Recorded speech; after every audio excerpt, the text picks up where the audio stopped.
নমস্কার বন্ধুরা, আমার সন্তু মানসী রান্নাঘরে সবাইকে স্বাগত। আমি একটা রেসিপি বানিয়ে তোমাদেরকে দেখাবো। আলুর চিপস আমি আলু কাটা ভিডিওটা করতে ভুলে গেছিলাম। আমি গোল গোল করে পাতলা করে কেটে জলেতে ধুয়ে নিয়ে আমি কড়াতে মানে গরম হয়নি, ঠান্ডা তেলের মধ্যে আমি আস্তে করে দিয়ে ভাজছি। হালকা ভাজা হয়ে গেলে একটু জোর ফ্লেমে দিয়ে দিতে হবে।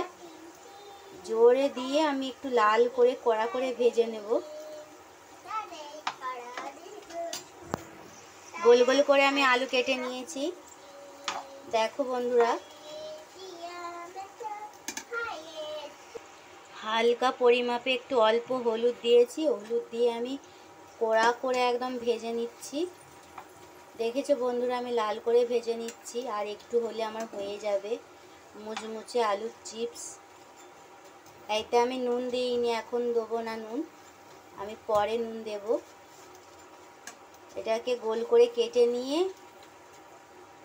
তেলের মধ্যে, ঠান্ডা তেলের মধ্যে আমি ছেড়ে দিয়েছিলাম আলুগুলো। আস্তে আস্তে আমি ভাজছি, লাল করে ভেজে নিতে হবে। দেখো বন্ধুরা, আমার চিপসগুলো ভাজা হয়ে গেছে মুচমুচে একদম। আমি এবার তেলেতে থেকে তুলে নিচ্ছি। আমি কড়া থেকে তুলে নিয়ে এখানে দেখো জিরে আর লঙ্কা গুঁড়ো দিয়েছি, আর অল্প নুন দেব। দেখো বন্ধুরা, মুচমুচে আলুর চিপস, এর মধ্যে এবার নুন দিয়ে দিচ্ছি। আমি আগে কোনো নুন দিয়েছিলাম না।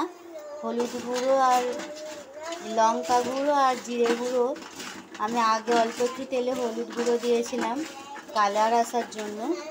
জিরে গুঁড়ো গরম গরম মাখিয়ে নিতে হবে। লঙ্কা, কত মুচমুচে আলুর চিপস বানিয়ে দিলাম বাড়িতেই। এইগুলো খেতে খুবই ভালো লাগে, চায়ের সঙ্গে তো কফির সঙ্গে তো ভালো লাগবে। দেখুন বন্ধুরা, কত সুন্দর মুচমুচে, দেখেছো? আমি এখানে এই ভিডিওটা শেষ করছি। এই ভিডিও যদি পছন্দ হয় লাইক কমেন্ট শেয়ার করতে বন্ধুরা ভুলবেন না। অবশ্যই সাবস্ক্রাইব করে দেবে। দেখুন কত মুচমুচে হয়েছে, গুঁড়ো হয়ে যাচ্ছে, খুব সুন্দরভাবে ভাজা হয়ে গেছে, আওয়াজ হচ্ছে। আমি এখানে এই ভিডিওটা শেষ করছি।